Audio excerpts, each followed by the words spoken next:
folks, to the Squeaky Wheel. With me, as always, is my friend, my co-host, the president, Lawrence Gervais. Folks, I am Ross Memphis Pambrun. I am the CEO of the Memphis Group. I'm the co-host of the Squeaky Wheel.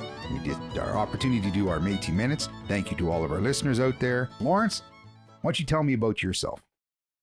Oh gosh, it's been nice just to see a lot of sun this last, I say, month or so.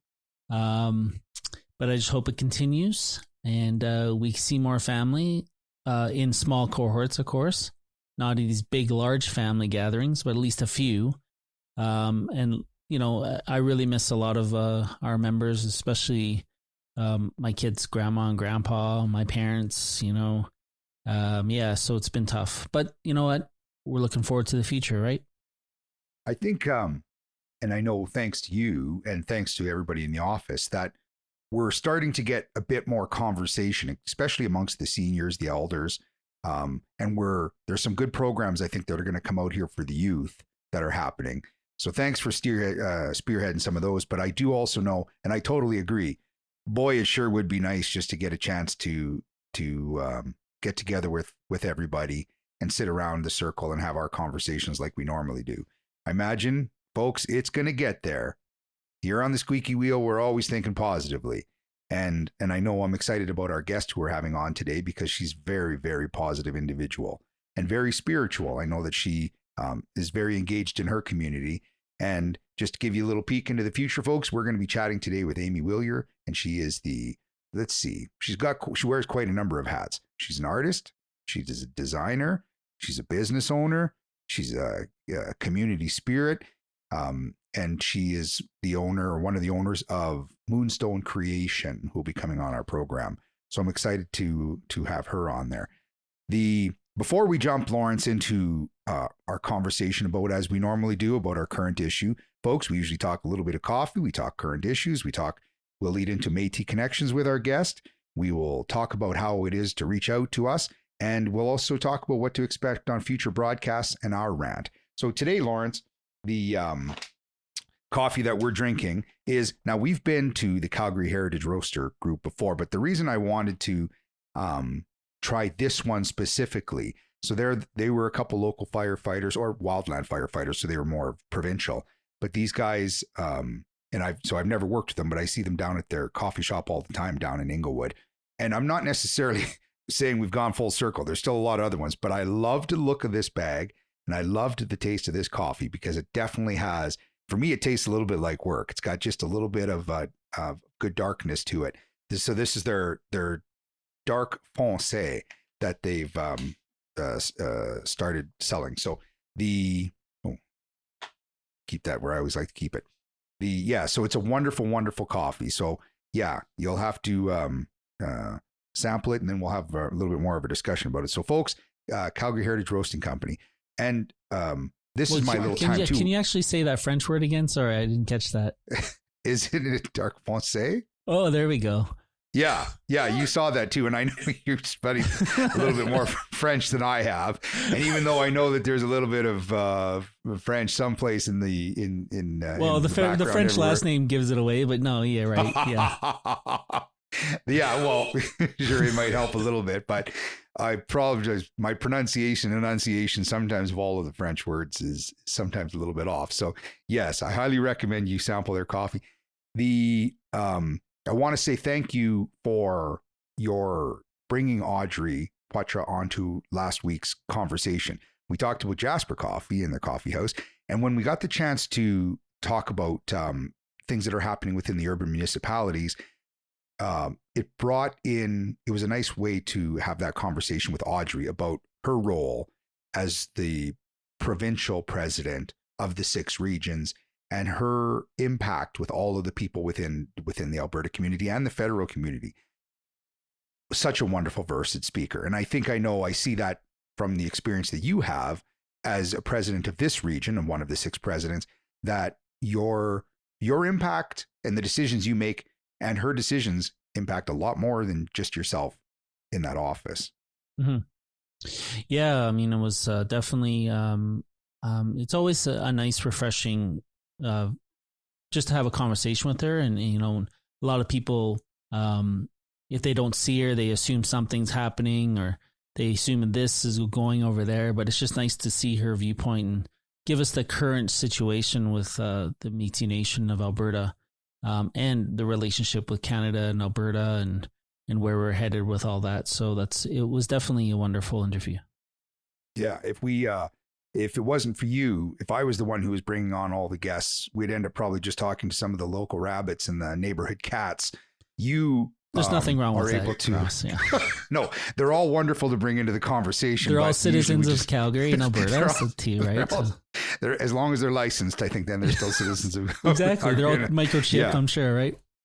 But thanks for opening the dialogue, because Audrey is so nice. She's always the first person to ask how my dad and mom and dad are doing. She's very considerate, and one of those people who's, with her long tenure, as we've talked about before, still doesn't forget all the people who were within her organization. So the thing I wanted to talk to you and rant about a little bit today, because I know this will have a bit of an impact on sort of our conversation with Amy, is the school's opening, but businesses were opening first. I'd like to ask her about the challenges, and you being a parent yourself, the challenges that are coming with who wears masks, at what time do you wear masks, at what time do you sit apart from each other if you're in a school, or when are you going to be going?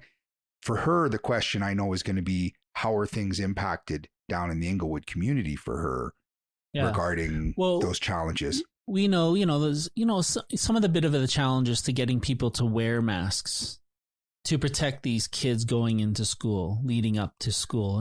And that's why there's such a strong emphasis right now, because it's our final strike before we're keeping these teachers and parents safe.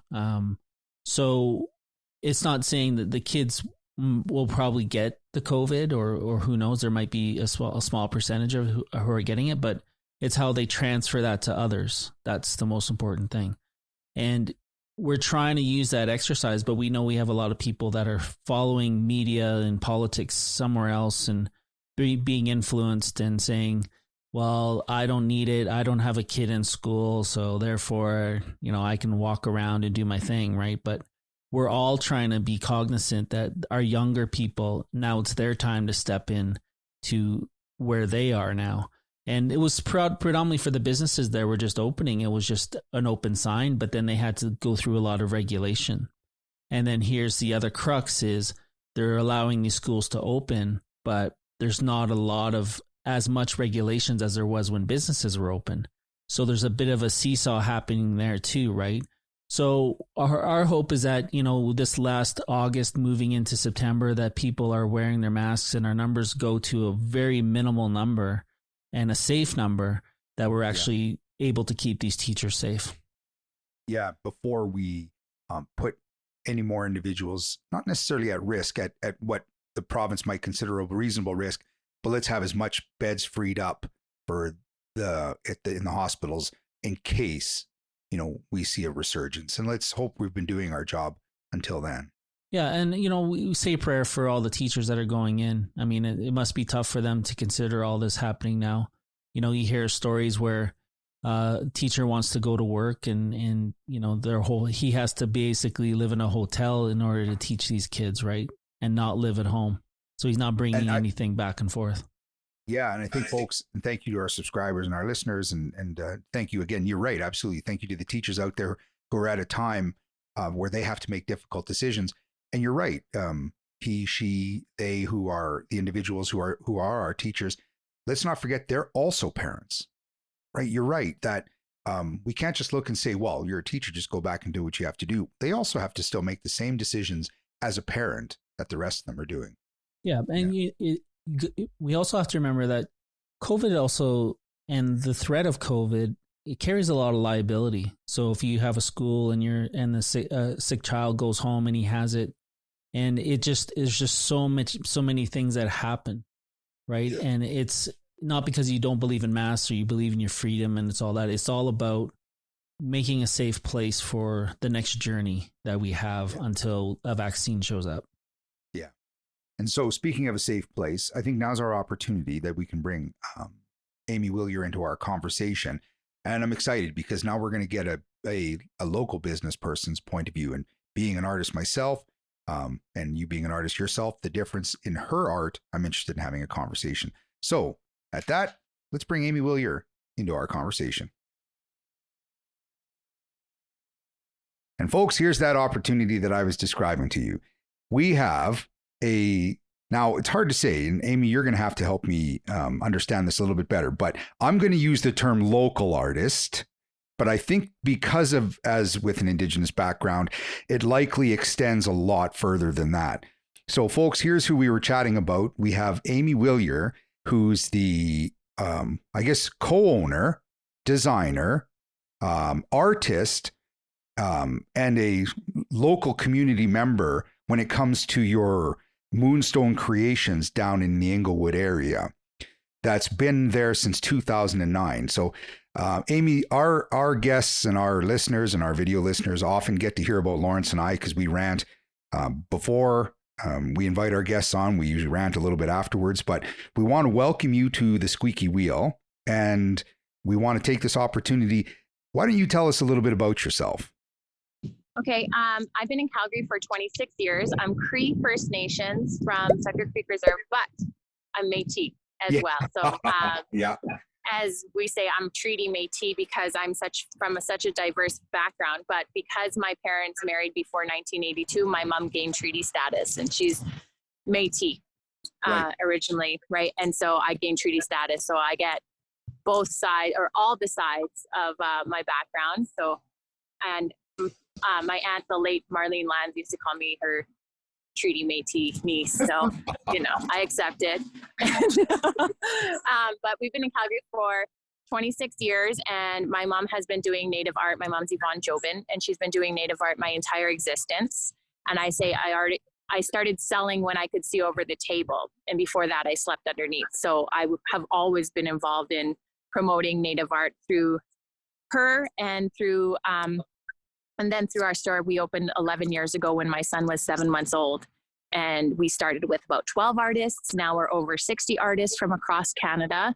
And the criteria is you have to be Indigenous from North America, because you can say Indigenous from like South America, but it's still Indigenous made. Right. But we make sure that it's people from this land. Yeah. And that was one of the questions, I guess, one of the first questions that I wanted to ask you was, how has family shaped your art? Because based on what I was reading about, and I know afterwards we'll talk a little bit about CKUA and your time I heard your voice on the radio. I'd like to ask that question of when you were, it sounds like knee high, you had started your art, but who in your family helped shape that? My mom, Yvonne, has done it all.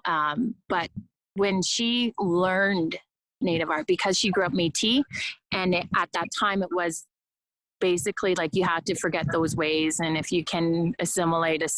And so she grew up learning how to sew from her auntie and Cookham, who were the town seamstresses. So she did like fine needlework and very much like clothing pattern making. And then when she was in her late 20s, she took a course in Gruard, which was back home, called Native Clothing Design. And within 6 months of the course, they actually offered her the job teaching it, because it was such a natural thing for her. And it was like the grandmothers worked through her. So by the time I was born, she was already teaching. And so that was just something that has always been done throughout my life. And she learned from my Cookham, which was her mother-in-law, how to tan hides and do different things like that. So very traditional. So I grew up learning all the traditional things from both my parents. And they did a video back in 1983 on how to tan moose hides, it was they were very much originators of keeping the movement alive and keeping Native art alive. Yeah. And so, it's always been my mom and then therefore, because she's a teacher, and then I've always been her teacher's assistant, and now I'm a teacher as well. So I teach people how to do beadwork, moccasin making, drum making, fish scale art, all kinds of traditional art forms. And so, it's just in our blood. So because when I was looking at your website, which has an extensive amount of art that's available on it. So part of the role that you guys also engender when it comes with the art, it's also how to make some of the tools in order to do the art. As you're suggesting, how to actually tan moose hides and allowing that. Oh, okay. Because I don't know about you, Lawrence, but I've broken many a number of business card holders that I have.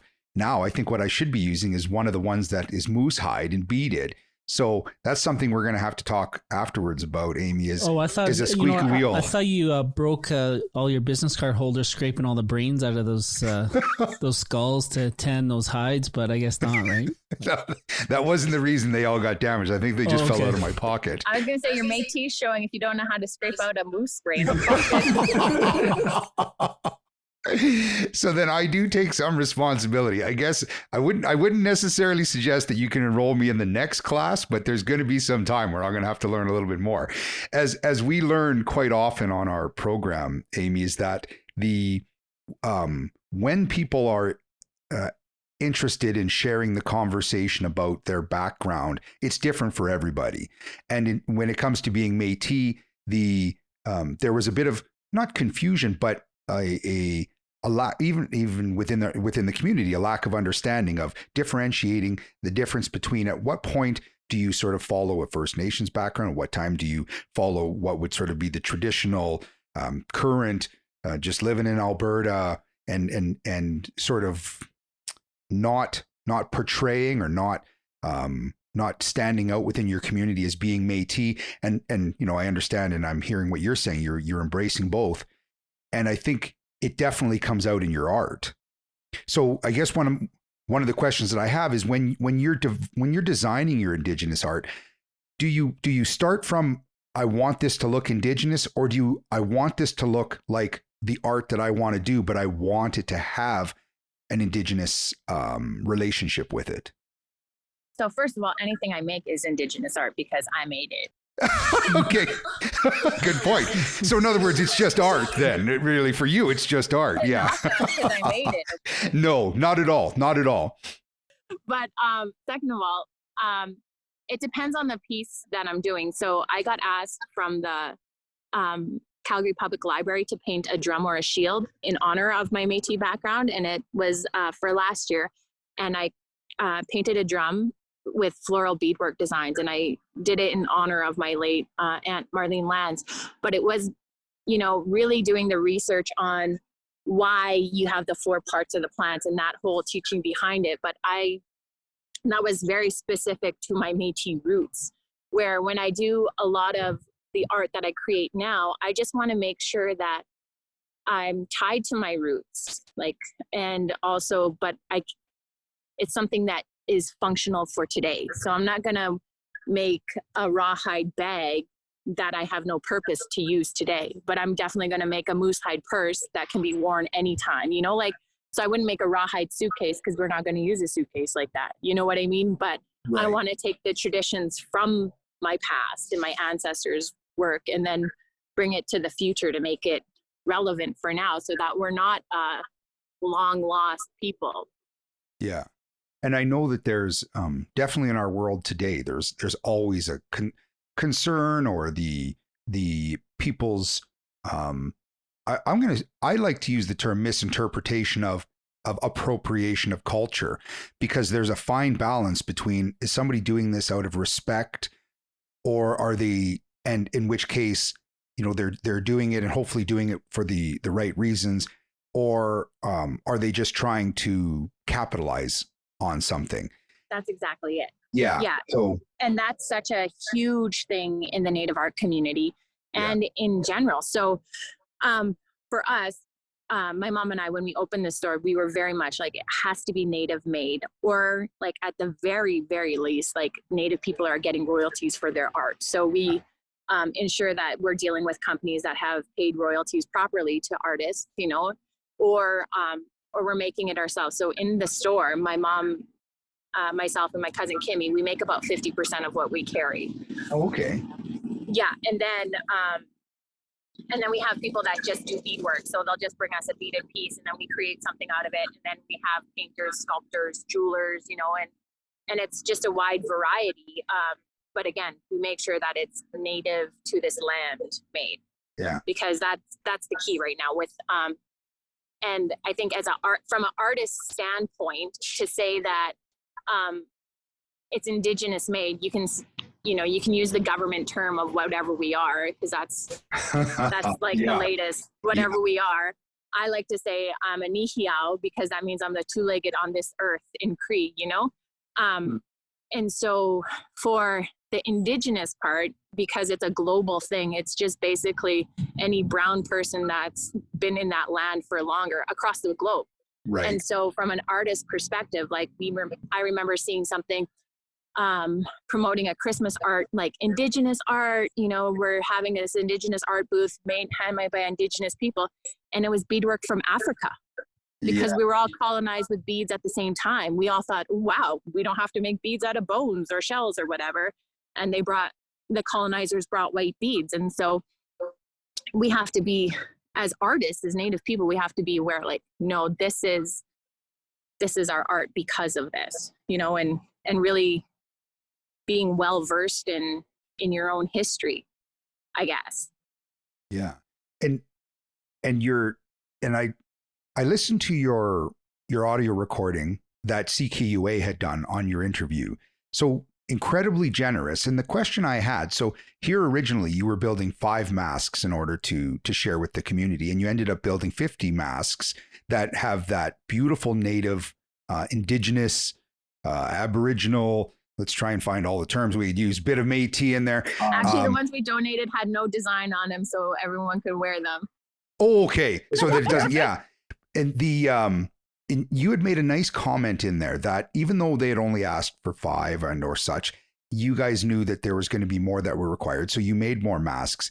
And it was a very polite comment that you had made that this is what you do within your personal and within the indigenous community, in the Aboriginal community, is you provide when you can. Yeah, I thought it was a very wonderful statement. And I know it seemed as though you were asking for nothing in return. But is the return in a lot of those situations that the people in your community, that you're doing your part the same way anybody else in the community would? Absolutely. But for my mom and I, we're spiritual women, and we're here as Native people on this land. So anytime you take anything from Creator, if you're picking medicines or plants, you're giving a gift of tobacco to ensure that flow is happening. Right. And so, sometimes what you're giving to Creator is a gift to the community, and that's your flow of what's happening. Like we're grateful that we're still in business. Yeah. Right. Like we're absolutely 100% so grateful that we're still in business, and we're still, helping all these other artists. And so how do we show Creator that we're grateful? How do we do that? And we give back. We give back to community. We give back to different people. And just that's that real, true Nihiao way, is to give back in gratitude, or to just live your life in gratitude and be thankful for what Creator provides for you. Well, and even thank you again for the time that you spend with us and sharing this conversation, because a lot of times we wanted to create, Lawrence had this wonderful idea, and he said, Ross, we need to put together a way in which we can start one more tool to share within our community, because some people might read print media, some people might only listen to something. Here was a chance to and you don't get a chance to see it now, but when you see the edited video, there'll be some video, like images that drop down to show you some of the art that you guys have created, Moonstone creation, things like that. But that led, Lawrence and I had been talking a little bit earlier about the challenges for our business owners. And as we know, right, you can't listen to the media or watch anything without having that conversation. So Lawrence and I wanted to ask you too about how has Calgary business changed for you right now, and how are you holding on based on the, the relationships with the community, the challenges, the struggles? How is Moonstone Creation holding on? Well, first of all, we did masks. My mom had this vision to do masks immediately before everyone was doing masks. So that was like one shift of the gear. And then I really changed our social media platform to be more personal and not product based. And that really shifted. So we gained 4,000 followers over like Instagram and Facebook just during COVID times, which has been really great. And then because of the Black Lives Movement as well, you know, and people being like, yeah, Black Lives Matter, but also Indigenous lives matter. And so for Aboriginal Awareness Week, normally I'm out teaching all week, doing different workshops at different corporations and teaching people how to do simple Native art pieces so that they get a better appreciation of that. But what ended up happening was so many people were like, what's your favorite Native business? And because I think that Mom and I were so authentic with who we are and very welcoming, you know, we get a lot of people that come in and they're like, hey, I'm just learning. I'm just, you know, I just discovered that we're Métis, or I'm going to go to my first sweat lodge or anything like that. And we're like, okay, this is what you need to know. This is, you know, and very open with teachings. Yeah. That so many people were like promoting our business, like, hey, go to Moonstone. And what I found in Calgary is that everyone is more willing to keep their dollars local right now. Like they're really supporting local small businesses. And, you know, we've always done that because we are a local small business, so we know how it is. And so when they're promoting us like that, it's really made a difference. And so we're working with Tourism Calgary. I'm actually going to an event today to talk about media and with Tourism Calgary, but we're doing a craft event of plain masks and we're doing fabric marker designs on them so that you can have something during COVID times that you kind of half-ass created yourself. So yeah, I just want to add that you know having a venue for artists. I mean, you might know that I used to be one right here, but different type of artist. But it's always, oh, sorry, I'm showing you a ballet picture, Amy. I don't know if you've ever seen it. Yeah, I see it now. I have to move my face. Yeah, but, you know, I was just sort of, you know, I think it's great that Moonstone is there because there's a lot of artists that are accumulating a lot of artwork and they don't have really any venues currently to really show what they've been doing. And, you know, they're home a lot more. So I'm sure they're accumulating a lot more work. And hopefully when we move out of this pandy that we're able to actually, you know, showcase a lot of this. And I think it might be a blessing in disguise in terms of what we see as a product in the future. And I'm really glad Moonstone hosts a lot of it. Well, the other really interesting part is, right, like artists are the ones that are sharing what's happening, right? So there's been a whole movement of Native people making beaded masks right now, you know, and it, you know, and I think that's really cool. I haven't had an opportunity to make something really cool like that because I've been filling my shelves, yeah. You know, but that's okay. I love what I do. And I think that comes across when people come into the store that, you know, it's a true, genuine love for what we do. But also, you know, both of my parents have been they've been teachers throughout my whole life. And that was something that they both instilled in me is wisdom without sharing is useless. You know, like knowledge without sharing it is useless. So if you don't share it, it doesn't live. It doesn't move on to the next person. And you have to share in order to survive. And, you know, I think because I have this diverse background of being a treaty Métis, you know, and having my mom's parents and my mom growing up with that, like they still, the original land script that my great grandfather got is still in the family. Like we're one of the rare few that still have it, you know, and understanding that history behind the Métis struggle and how that all happened. Like they had an option to join, you know, Peavine, for instance. They could have joined a Métis colony instead, or a settlement instead of getting script, or for that matter, even a reserve at that point, you know, if you signed treaty with someone else, and they didn't. And so knowing those, that true history and that true struggle of the Métis people, and understanding that at certain times, like if you could hide your identity, you could, because it was better to be French than it was to be Native. Yeah. You know, and a lot of people have said that, and a lot of people now are just coming back into their culture and finally coming home to their ancestral teachings. And I'm just so lucky that I get to share that with them. You know, it's like, yeah, I get where you're coming from. Let me show you a little bit of what my people have taught me, because I'm just a vessel for you to learn from, you know, from our ancestors, our shared ancestors. I think that's great. And that's a wonderful comment you're making. And, you know, my experience with the Jobins, and they are a great family. And, you know, my experience with Marlene, even going all the way back to working with Gary Jobin in the downtown east side in Vancouver for many years, who's a cousin of Marlene. And I even remember meeting Steve Cooney Jobin at the airport. We picked him up one day in Richmond, and I don't really remember, but Steve remembers seeing me.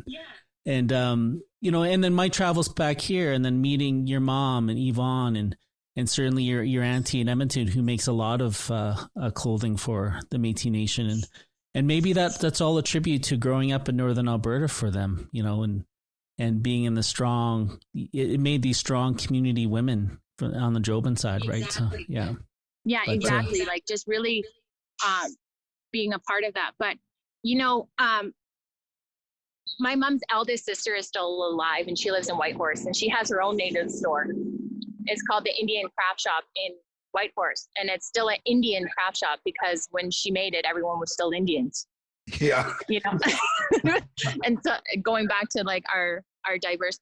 But when I went to visit her last year, I asked her, I said, Auntie, how come you chose to call grandma?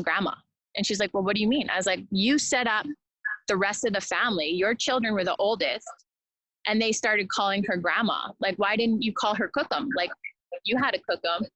And why didn't you call her Cookum? Because out of my mom's 16, like there's 16 of them, right? Like there's 16 brothers and sisters. There's so many. My mom's the only one who's a Cookum. When they all have, you know, like they have grandchildren, and they don't have that language, but they all had a Cookum and a Muslim, you know? Yeah. And so for me, I was like, why did you choose to embrace that other side and not stick to your roots? Because I'm curious.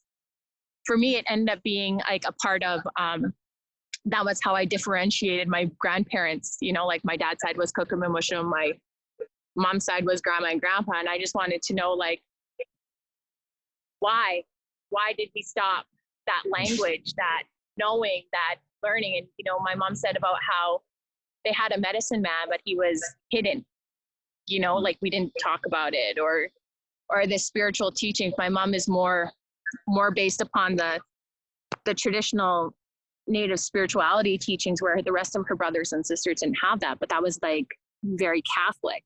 And so I think for me, when I meet Métis people, and they're learning, we were so colonized, you know, and to come back into those teachings can be pretty hard. And for me, I remember going to those Métis business mixers way back in the day. And as you know, aside from the networking part, like I'm not Métis, so I couldn't access funding or whatever for being the Métis part of it, right? That you had to be Métis. I remember thinking, who are all these people that didn't know the struggle of growing up poor, and didn't know the struggle of all these other things that we are able to assimilate so well. And now they're coming back to their home and saying, hey, what can I get? Instead of saying, hey, how can I help my people? And I think, you know, and that was like, as a squeaky wheel rant, I guess I should say, since we're here and this is what it's called. Yeah. You know, when there's Métis people that are coming back to their people, like you're coming back home, how come you're asking what you can get for yourself and not asking, how can I help my people? Because if you're so and I think that's the true teachings of us, right? We help our community, we help each other. You know, they need something, I'll give it. If I need something, they'll give it. That's the true way of our people. Yeah. So when they come back home, we got to teach them those true ways of it's not a handout, guys. It's helping each other. Yeah, it's all about acknowledgement too, because, you know, we need to acknowledge the past leaders who brought these things forward. They brought the Métis Nation to where it is today. And working on agreements and getting money in and getting support, it's a respect for those people too. Absolutely. Yeah. And, and I think that's you both had shared that and sent that message, and I definitely heard that when you're coming home, and I think we're all at that as we learn and we're bringing it home, try to figure out what it is that you can share with the community rather than necessarily looking to try and find out what the community can get from you. So the way you close that out, and thank you, that might end up being part of our rant for the rest of our podcast, Amy. But folks, go ahead, because if you want to talk about harvesting, that's coming up next. We might not have time for that, but we'll have to bring you back when we have that conversation. But I want to just say thank you, Amy. Thank you for what the time you spend and the commitment you have to to our community, to all the communities in which you've got a little bit of your faith into. And I also want to recommend to our listeners that you go to moonstonecreation.ca, have a look at her website, follow Amy so that you get an idea as what's happening within the art community. And we have to continue to support local. So folks, when you have more questions for us, you email tsw at métis3.org and we will help continue to steer you. So thank you, Amy, and thank you for your time shared with us here on the Squeaky Wheel. Take care. Take care. Bye-bye.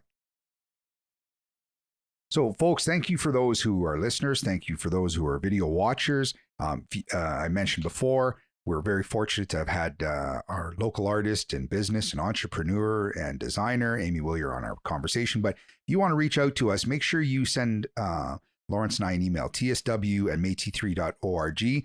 Folks, I cannot stress enough how important it is that you follow us on YouTube. Make sure you hit that little button, subscribe.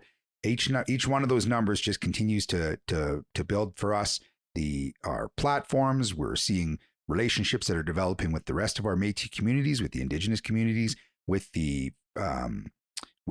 places like Fort Calgary, and they're all seeing the value of the Squeaky Wheel. So the more people we get to do that, and that just means you type in your name and password into YouTube and Google, and that gives you the opportunity to hit subscribe.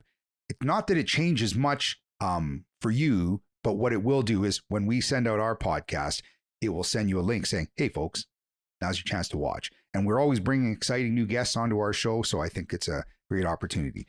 If you want to look a little bit more up about Lawrence and I, you go to métis3.org. I highly recommend that you look at some of our past ones because we definitely have a lot of interesting folks. And again, having Audrey Poitras on last week was just absolutely delightful. Lawrence, do you have a rant? Because I do. I'll probably move into yours. You might as well go ahead. I guess it's not so much a rant. It's going back to our conversations. If people could be wearing a beautiful mask, I would highly recommend looking at moonstonecreation.ca to look at some of the indigenous ones that they have. But the challenge for families of getting masks for children, I think that my rant, I guess, is more just for the families. Don't stop having the conversation with your youth and definitely with the children, but also come up with different. I know for me that when you wear a mask too long, your back of your ears can start to get a little sore. So I have been provided one that goes over my head and one that goes behind my neck rather than going around my ears. Do you find you have the same problem? And how does it work with your family when it comes down to, creating that conversation for your family wearing masks? Well, maybe my ears are just too small and I don't really feel the impact. Maybe your ears are just, a certain size, but, no, I mean, I don't have that problem. And when I venture out with a mask, it's usually in a grocery store for 20 minutes and I'm not, putting it on for long periods of time. Like a fireman probably has to wear them quite a bit. And we do have to wear them for everything, and we have to wear them on the trucks, and we have to wear them for everything that we do because we're seen in the community as well. So it's very important. And that's important too. And, getting certain masks that will accommodate that. But in terms of I have 2 4-year-olds, so I mean, teaching them how to wear a mask is definitely hard. But once you sort of let them know hey, it's important, when we're venturing out and we're in, we can't keep our distance and having it on. But you can't really explain that to a 4-year-old. So you just kind of play a game and you say, look what I'm wearing, and you want to look the same. And they kind of mimic their parents, right? And, they keep it on then. But, I always wondered, what the impacts will be for these young ones, especially when they're forming their sort of, their brains and what they think of what normal life will be. And, you think of that too as a parent, and, what are the impacts going to happen later on in the future? And hopefully it's too minimal. It's not too much. And, in their lifetime, they're not going to probably see this again. But I'm sure they'll probably remember portions of it as they go along in their adulthood, right? So, as long as it doesn't affect them too much, the mental health piece, right? So we just got to be cognizant of that as parents. Well, I like to think that 2 4-year-olds would be looking to their local politician and local musician and business owner as a way to wear masks. But what I think would probably be better is if they were to see the Avengers and their superheroes wearing masks, they're more likely to want to wear one. Well, they listen to their dad to a point, but they probably listen to their mom a lot more than their dad. So, and they listen to Batman and Wonder Woman a lot more. Yeah. So if these were the people who were suggesting that they wear masks, there's a very good likelihood that they will. Yeah. But yeah, folks, make sure that you look for that mask that makes you smile, because even though underneath the mask that you're wearing, you may have a frown on, if it's a pretty mask, it's going to make it look as though you are smiling behind it. Well, nobody will ever see that frown anyways. I think it's a very neutral ground we're on right now as human beings. Yeah. If anything, it looks, we all look a little bit the same because we're all just wearing that mask. Maybe this is the way that we, it brings us all together. I try to look at every positive aspect of this. So, yeah. So Lawrence, unless you have anything else, I'd like to say thank you to our roaster today, the Calgary Heritage Roaster Group. Thank you to for the use of our traditional lands, treaty lands. Thank you to the Métis settlement land. Thank you to Mother Earth, our seniors, our elders. I always say thank you to you, Lawrence, and I always appreciate the time that you spend with me when we have our conversations with these people. Thank you, and to our guests. Thank you to all of our friends out there in Radio Land.